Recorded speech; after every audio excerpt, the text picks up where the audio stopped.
What's up, guys? We're here for the UFC 317 card, headlined by Ilia Topuria versus Charles Oliveira for the vacant lightweight title after Islam has moved up. And it's crazy we're finally at this fight. There was a lot of talk before about what Islam was going to do, whether he was going to move up a weight class. It was crazy that Ilia moved up, vacating his featherweight title, and he's putting a lot of stakes on this fight with Charles Oliveira. If he wins, he becomes a 2-division champion, undefeated, with arguably the best 3-win streak in UFC history, Volk, Max, and Charles. But if he loses, he becomes beltless, and Oliveira's trying to regain his belt in what will be one of the best fights of 2025. The card overall is pretty decent. 2 title fights, Alexandre Pantoja vs. Kai Kara-France is also the co-main event. A #1 contender fight between Brandon Royval and Joshua Van, who's taking the fight on short notice. The type of fight we want before the co-main event, right? So we got 3 big fights with purpose. Like they have a meaning into what happens with the winners of those. There's also Beneil Dariush versus Renato Moicano. It's a good fight. Payton Talbott versus Felipe Lima is an amazing fight between 2 good prospects. And there's a lot of good prospects on this card, like Hyder Amil, Jose Delgado, Jacobe Smith. Some great fights throughout. And I would say the card for a pay-per-view is like a 7 out of 10. Really good card. But the prospect of the night, I believe, are the 2 guys in the main card opener.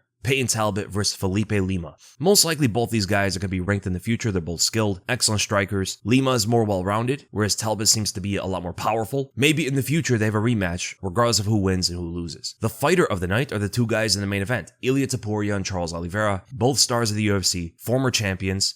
Ilia never lost his belt. Oliveira trying to become a 2-time lightweight champion, which has never been done in this division. There is no lightweight that won the belt twice. And then the stake of the night, the fighter that needs a win more than anybody else, is Beneil Dariush. He's the only fighter on the card coming off a loss streak. Not although he only lost to 2 of the best guys, Armin and Charles. He did get smoked in the first round by both of them, so I don't think he would get finished in the first against Moicano, but if he does, I mean, that's probably the end of Dariush as a contender. It probably bounces him out of the whole top 10. For the first time in his career, he's never left the top 10 once he entered, so he definitely needs a win here against Moicano. The banger of the night, the most explosive, fun fight on the card, is the main event. Ilia Topuria vs. Charles Oliveira. This is their show. They're the fighters of the night. They're the banger of the night. They're also the fight of the night. The best fight on the entire card overall. Most skilled, most technical fight, but the most slept fight on the card, I believe, is Payton Talbott versus Felipe Lima. That is probably going to be one of your better fights on the card. And both of those, Topuria and Oliveira, Talbott and Lima, are both on the main card, so that main card is absolutely stacked with good fights. And with that, let's start with the first one on the early prelims. Christopher Ewert versus Jackson Mcvey in the middleweight division. Both guys are making their UFC debut, and Ewert is stepping up at short notice, and what is going to be a disadvantage for him for sure. And against a bigger opponent too. McVey's coming from the LFA, and Ewert's coming from Fury FC. Both guys have a lot of finishes. Ewert only has 2 decision wins out of his 7, and McVey has never won to a decision in his entire career. Half knockouts, half submissions, well-rounded fighter, and I think he's going to be too much for Ewert. He's big for the weight class, he's more well-rounded, he has powerful clinch strikes, and Ewert tends to find himself in the clinch often because of his heavier boxing style where he relies a lot more on volume punching, and in doing that, he is fighting at a closer range than some of his other opponents, especially against someone like McVey. With his longer reach, can wrap around Ewert, clinch up with him and land knees to the body, elbows over the top, and try to trip him to the ground so he can impose his better grappling skills. So the clinch is going to be a very big part of this fight. Ewert's a tough fighter, and his takedown defense is going to be tested against his bigger opponent,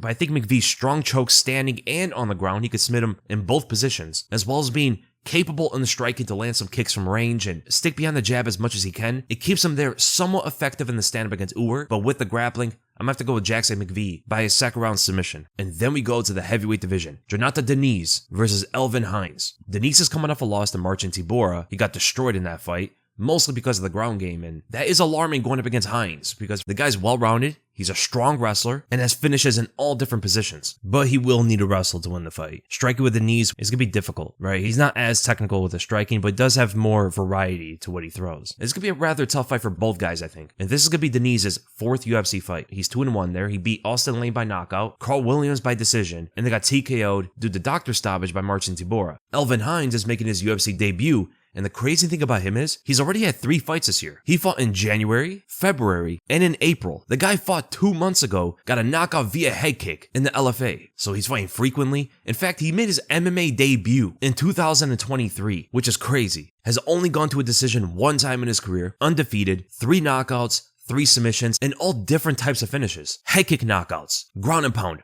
arm triangle choke, Americana rear naked choke. The guy is way more well-rounded than Jhonata Diniz and can finish his opponent in any position, which is a lot rarer to see for a heavyweight. Now, the drawbacks of Hines is that he is slow. He might gas out if it goes to the third round. Diniz is a smaller heavyweight, but he's a decently fast combination puncher for the heavyweight division at least. Good variety of punches while throwing combos that can overwhelm the opponent, as shown in his Austin Lane fight. And I would say he has like average at best takedown defense. He was defending some of Austin Lane's takedowns. Now, Austin Lane's not the best wrestler in the world or anything. I believe Hines is a better wrestler than him in every which way. Hines is not as explosive as Lane, but he's stronger. He has way better technique. And I do think he will take the fight to the ground at some point in the fight and will start winning whenever he does. But when Hines gets tired in fights, he still pushes forward. He constantly puts pressure on his opponent, both in the striking and by shooting takedowns. So I do think it's going to be a close fight, but I'm going to go with Alvin Hines by a very close decision. I think he starts strong, gets some takedowns, lands some ground and pound, a few strikes in the stand-up. Diniz is probably going to win most of the striking, but I think Hines starts to fade under the sea of punches Diniz hurls his way. But Hines' toughness and ability to wrestle in the third round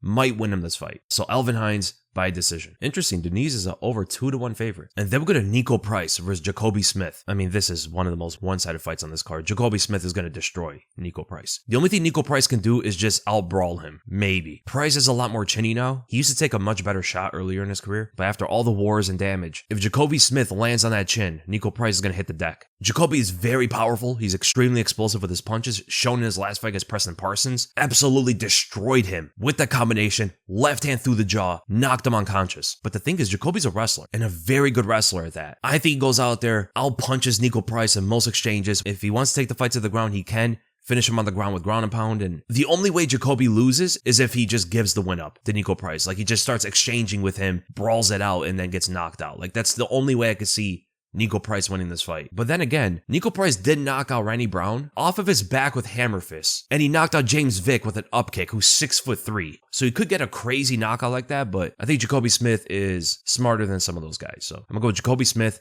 by a first round knockout. Easy fight for him. And then we go to the lightweight division. Terrance McKinney versus Slava Claus. McKinney's coming off a very good win against Damir Hadzovic, and before that got head kicked by Esteban Ribovitz. Slava Claus, coming off a loss to Tom Nolan, got outstruck in that fight, and before that won against James Lontop. I'm gonna go with McKinney in this fight. Slava Claus's grappling is just not up to par. He's a good, entertaining striker, well-rounded kickboxing skills, can fight in both stances, good combination puncher, can fight very well at that common kickboxing rhythm. But Terrance McKinney's rhythm is very different, even in his striking. His striking style is a lot more choppy, like there's no flow to it. He moves like a robot, he punches like a robot, has one-punch knockout power. That could throw off Slava Claus, but I don't think McKinney should be striking to win this fight. He should be taking the fight to the ground, just like he did against Damir Hadzovic, and win off of his superior wrestling and grappling skills. So I'm gonna go with Terrance McKinney by a second round submission. Then we go to the women's flyweight division. Viviane Araujo versus Tracy Cortez. Araujo's coming off a win against Karine Silva, which was one of the worst fights I've ever seen. Before that loss to Natalia Silva. Tracy Cortez coming off a loss to Rose Namajunas, but before that was on an impressive 11-win streak. Even defeated Jasmine Jasudavicius, who seems to be one of the best flyweights in the world. I think it's gonna be a close fight. Both fighters have decent footwork and boxing. I would say Cortez is more technical with her boxing, whereas Araujo relies a lot more on her athleticism and explosiveness. Definitely hits harder than Cortez, whereas Cortez could put together combinations better, but there might be a speed advantage for Araujo. Cortez might want to pressure more in this fight, because pot-shotting with Araujo and trying to win at a neutral position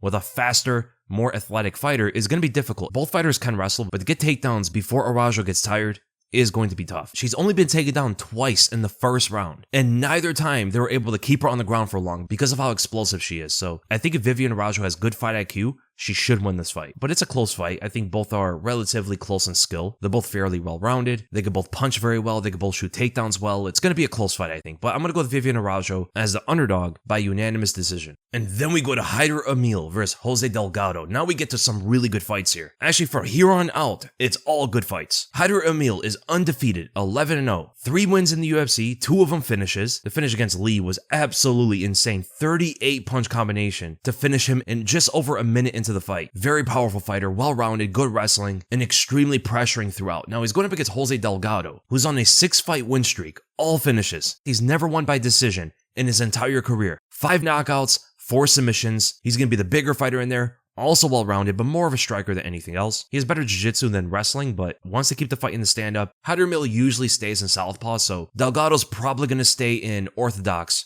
more than southpaw for this fight, to land the head kick and line up the power hand on that open stance and use his footwork to his advantage, because Hyder Amil is going to be pressuring him the entire fight. Now that could get very interesting because Amil is good at cutting off the cage, but he could also run into one of those shots. And if Amil is constantly walking on the outside of the lead foot, it does get him away from the angle of the head kick because Delgado would have to swing in the hips even more to land it with power, but Delgado could land a left hook, angle off for a right straight. It's going to be a very interesting fight based mostly on footwork. Whoever is able to win the outside foot battle is most likely going to win this fight. That could be Amil constantly moving out on the outside of the lead foot, or it could be Delgado giving him that angle, but then for a slight moment, stepping on the outside to drop him with that big shot. So it's going to be such an exciting fight. But I'm going to go with Jose Delgado, as I think he's the faster fighter, he's more versatile. I think he overall has the better footwork. And Hyder Amil can get wild when he throws his punches. Like when he fought William Gomes, he was swinging some big looping shots. And I think Delgado could counter him with more power than Gomes did. Gomes is somewhat similar to Delgado. He likes to move around the octagon, good kickboxer, long and tall for the weight class, and has good counter shots. But he just doesn't have the same kind of power that Delgado has. So he did land some big shots on Amil.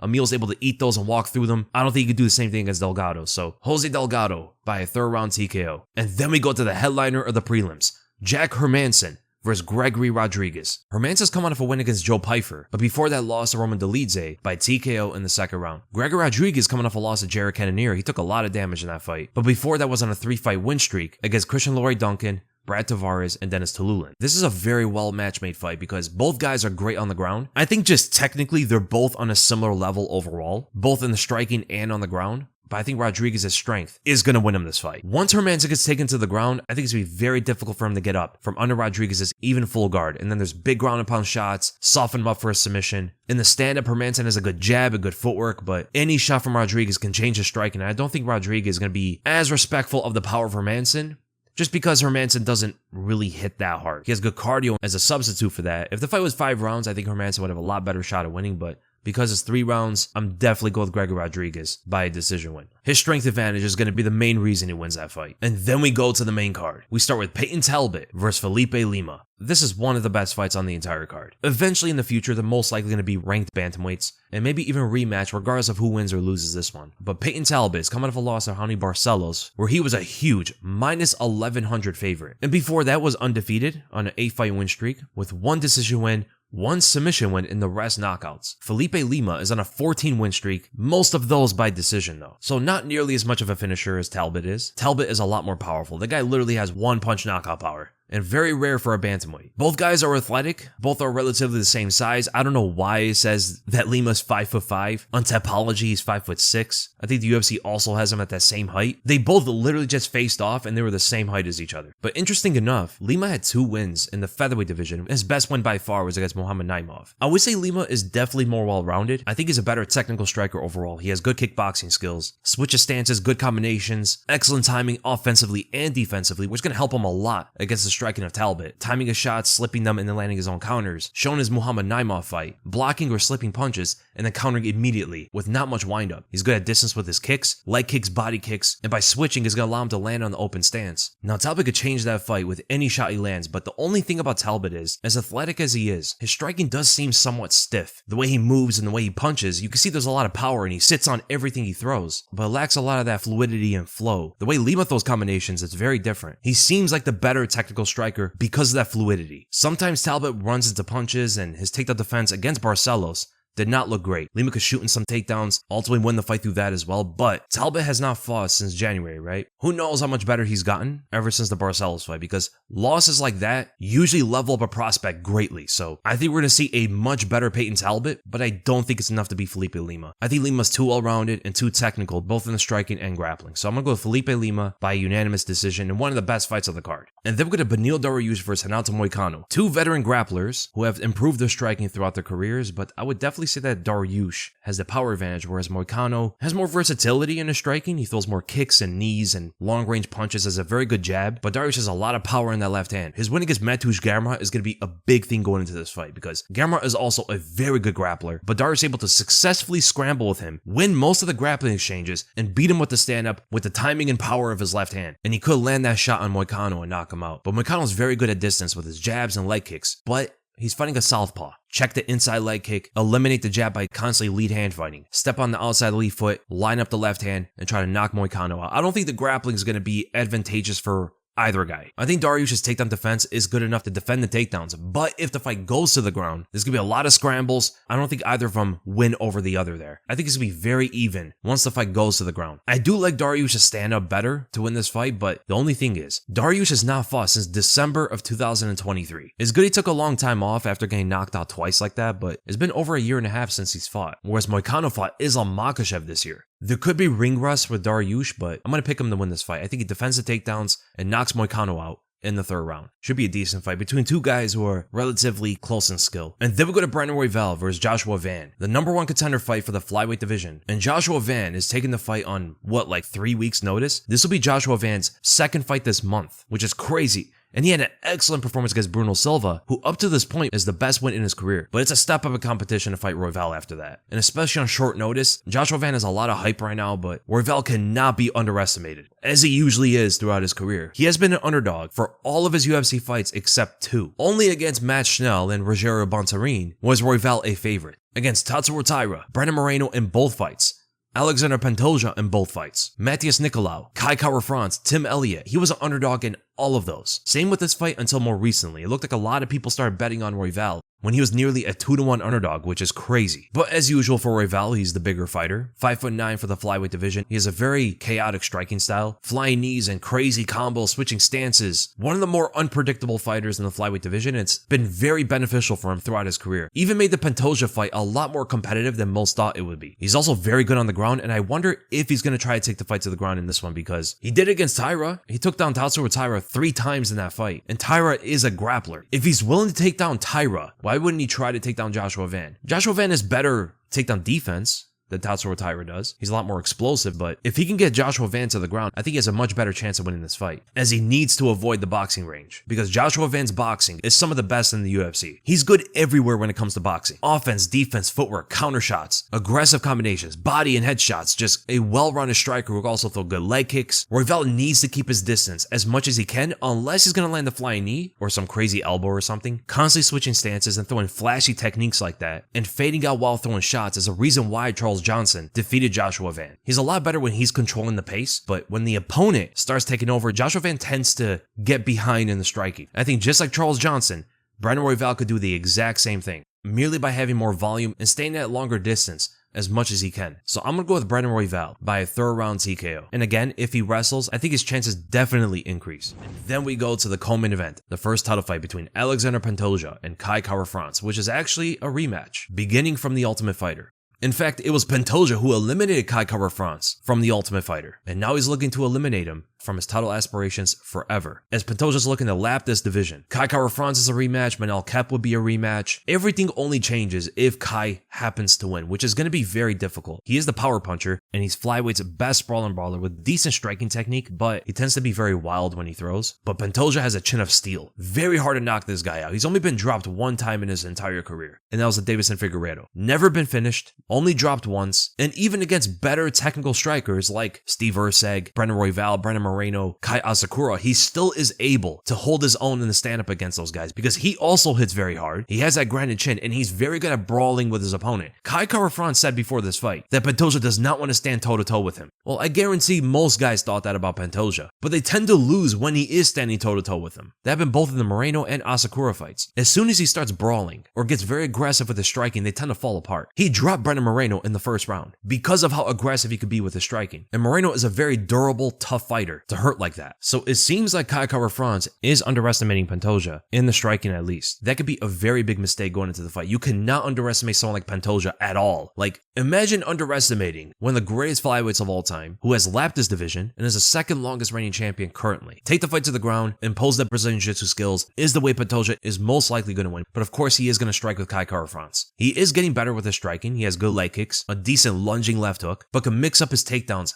very well. But Kai Kara-France is decent on the ground to scramble and has shown good takedown defense in the Amir Albazi Brandon Moreno and Askarov fights. Both Albazi and Askarov are good wrestlers, so there could be some difficulty with Pantoja trying to take down Kai Kara-France, but the guy could be so overwhelming with his pressure that it just trips up his opponents, and then he gets them to the ground after scrambling them in the stand-up like that. And the thing is, even though Kai is very powerful, he doesn't tend to do his best when the opponent is pressuring him. That was shown against Rogério Bontorin. He generally gets his knockouts when the opponent gives him space, and the reason for that is because of the way he lunges with his shots, timing them a lot better when he has the space to do so. So I do think Pantoja walking him down and pressuring him will actually be more effective for Pantoja winning the fight than Kai winning. Perhaps Kai could land some good right hands and stuff, but I think eventually that will start to overwhelm and scramble Kai in the stand-up, so then Pantoja can take the fight to the ground and win the fight through his grappling. And the leg kicks could slow down Kai throughout the fight. Pantoja just has to defend the overhand whenever he throws one, because Kai might swing for those home runs once Pantoja starts throwing leg kicks. But I'm going to go with Alexandre Pantoja in this fight by unanimous decision. His 4th title defense, and that would be 10-0 against his rankings. And then we go to the main event, and one of the best fights of 2025. For the vacant lightweight title, because Islam Makhachev moved up, a fight between former champions, technically, Ilia Topuria, who never lost his belt, undefeated still, and Charles Oliveira. Ilia's looking to be a two-way world champion and go on the 3 best win streak in UFC history. Volk, Max, and Charles in a row is insane and spanning 2 different divisions. But Charles Oliveira is looking to be the first ever 2-time lightweight champion in UFC history. There's not been a lightweight who's won that belt twice. In a division this skilled and stacked with talent, that would be such a huge accomplishment for any lightweight